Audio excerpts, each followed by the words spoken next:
Well, for yet more on the US-China trade talks, I'm joined in the studio by Robert Moran. He's partner at the Brunswick Group here in Washington, D.C.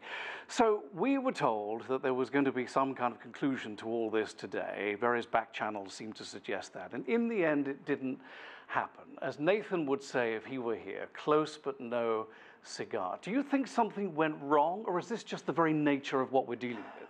I think this is more the nature of very large and complex trade negotiations between two world powers. I wouldn't argue that something necessarily went wrong.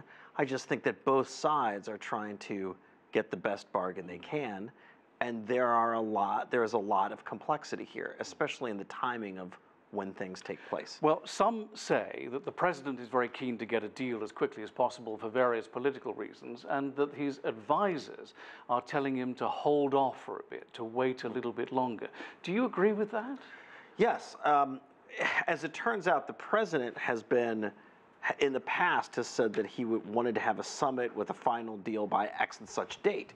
But it's been fairly well reported, and we're well understood around town, that his advisors have been telling him, hey, wait, if you actually give an end date and say you really want to have this wrapped up, then the other side knows that you're eager to make a deal. Right. You know, you need to slow down a bit. And I think most viewers can understand that sort of basic posture. Yes. Do you read anything into the body language? Because the body language looks pretty positive to me. I think it's pretty good. I think they're very close. I think that they're being hung up on some deeper and more challenging structural issues, but it sounds like they're very close. Everybody's saying they're down to like 10% or less. Yes. That this is about just some of the particulars at the end, especially some of the tariffs. Yeah, that's the thing. Right. Apparently the 10% that they're still working on includes extraordinary issues like what to do about the existing tariffs, which I don't think President Trump really wants to take off. He doesn't want to let those go because that's leverage. Right, exactly. And then what to do about the imposition of possible future tariffs. Now, these are really tricky issues to work out, aren't they? They are. And you could have other sort of memoranda of understanding to work around those or gentlemen's agreements. But from everything I've heard and what's being reported is there is a general view that the president wants to hold on to some ability to keep some of these tariffs in place or impose them as a way to structure the deal moving forward and beyond 2020 if he's reelected. So he has his eye on 2020 re-election, and yes. It's become political now.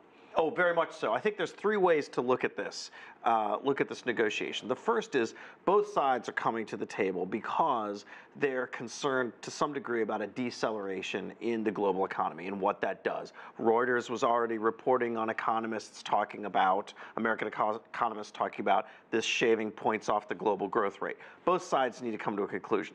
If they do, Wall Street reacts positively. Trump puts this behind him running into the election.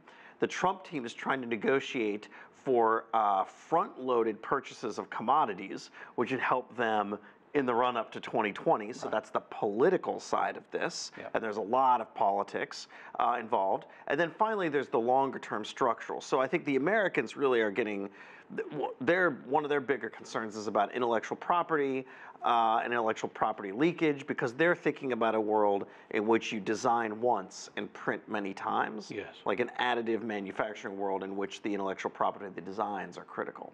And so I think this is very much 21st century trade policy.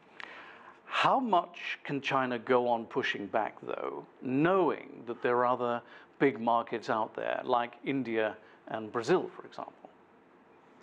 I think it's in the interests of both parties to come to a conclusion, put this behind them and move on. These are the world's two largest economies, and this does not do them any good in the long run. It only hurts them. I've said since the beginning, basically everybody loses in a trade war, and I think I've proven out right about this. I'm not sure this has really helped anybody in the long run. The trouble is that we keep hearing reports like the one from Dan Williams and many of our other correspondents around the country. What they report on is very difficult for people to see and witness. It's hard to see the impact visually, isn't it? It is. There's also because we should say to our viewers, it hasn't really impacted the stores in America yet, has it? Not really. No, I mean it's the impact has been very narrow among some players in the economy. I think there's a wider geopolitical issue here. Americans in polling believe that there's a rising China power and that China could threaten U.S. hegemony in the next 30 years. Our own research about China going global looks at research across 18 countries and finds that in the United States is alone in having the most sort of mixed perceptions about the fairness of trade with China. So this is certainly a hot button in American politics. Attitudes towards China in the United States have actually slipped in the past year, and Trump's ratings on China are 50-50 essentially. But this is probably net good for him politically, even if it's not great for him economically. Okay.